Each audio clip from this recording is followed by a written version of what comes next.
situations, specially built receivers are automatically activated to warn of the impending hazard.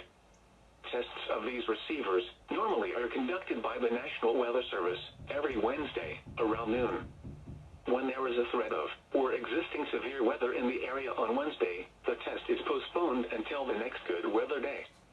The warning alarm transmitted over this and other NOAA radio stations in southern Wisconsin will normally be activated for watches and warnings that affect the following Wisconsin counties: Richland, Vernon, Adams, Juneau, Marquette, Waushara, Winnebago, Calumet, Manitowoc, Sauk, Columbia, Green Lake, Fond du Lac, Sheboygan, Dodge, Washington, Ozaukee, Iowa, Dane, Jefferson, Waukesha, Milwaukee, Lafayette, Greene, Rock, Walworth, Racine, and Kenosha. And the following Illinois counties: Stevenson, Boone, Winnebago, McHenry, and Lake. And all adjacent coastal waters of Lake Michigan.